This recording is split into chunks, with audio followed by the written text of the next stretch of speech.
Okay, if you could, turn with me in your Holy Bibles to St. Matthew 13. Be St. Matthew 13:24 through 30. 13:24 through 30. This is a parable from Jesus Christ to his disciples.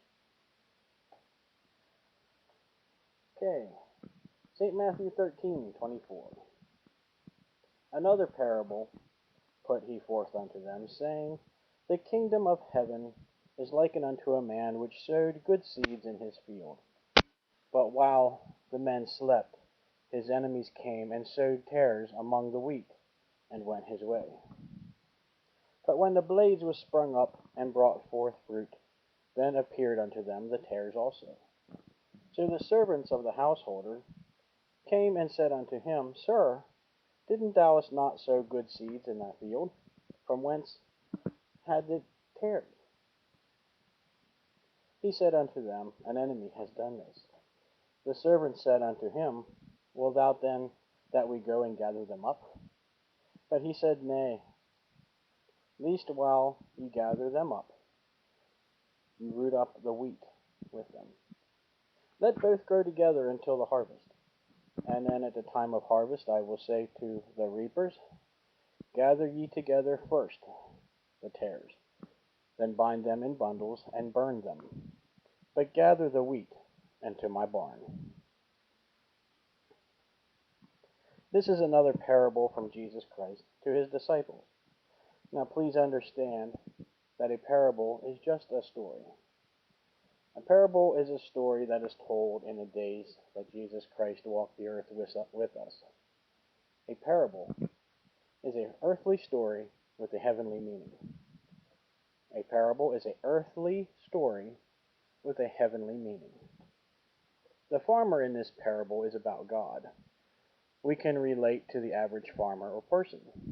So Jesus made God into the story for the disciples to understand and comprehend the meaning of God, which man alone cannot concept, but by relating it to an earthly story. Now the farmer planted good seeds in his field. He did it with planning. He did it with care. He did it with love. He did it with respect. He did it with respect to his family and farm helpers.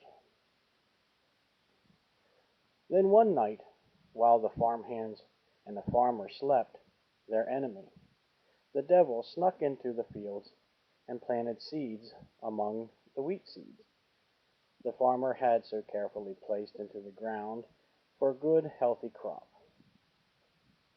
By the time the adversary snuck in, he was out of the fields as fast as he started, and no one knew he was even there. Then after time went by, the farmhands realized something had happened. The tares were planted in the field among all the wheat. They only planted wheat. They all realized that this would corrupt the good wheat crop. They went straightways to see about tearing out all the tares in the field. But the farmer said no, let them grow with the others. A tare. A tare is a plant native to Palestine. It looks exactly like wheat. It smells exactly like wheat. It grows in the same type of soil and in the same seasons as wheat. You can't tell the wheat from the tares until the time comes that you have to harvest it. And then only through a trained eye can tell the difference. It is time to harvest. The only difference between, hold on, let me go back. When it is time to harvest, the only difference between the wheat and the tares is the tares are empty inside. When it comes time to harvest the crops in the field, the farmer told the workers, let the tares in the field. When you start to harvest, you will not damage any of the good wheat. Then harvest them both together.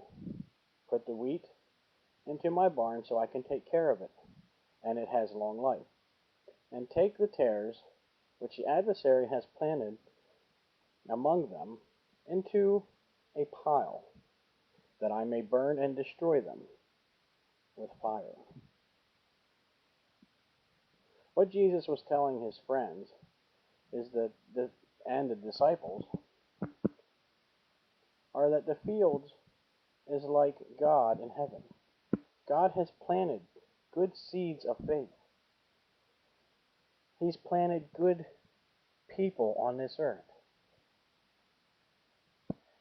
And we all enjoy the harvest that God provides for us from this earth.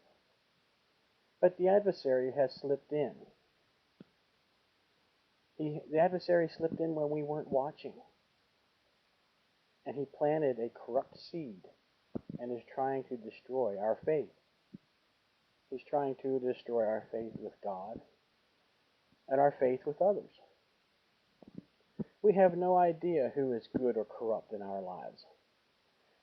Satan has his ways of hiding himself and making his devices seem okay for us. Only God knows with his trained eye. He said unto his farm hands, the angels, do not take out the corrupt people on earth yet, just in case one of my own faithful gets hurt in the process. We will be patient. We will wait till judgment. When it is time for the judgment, which is the harvest, then take the faithful into my barn, where they will be protected and have long life. And take the unfaithful and the corrupt, and throw them into the lake of fire, where they will be destroyed by fire. Please watch. Please watch with faith. The faith upon the grace of God. And have faith that when the adversary comes and plants a corrupt seed beside you, that you can keep it close to Jesus Christ. And do not get damaged and do not get destroyed at the harvest. Watch and pray with faith. So when it comes time for the Lord, he will call you that good and faithful servant, so that the Lord will pick you up and carry you into his kingdom's barn, that you will have protection and life. Thank you very much. Now let us go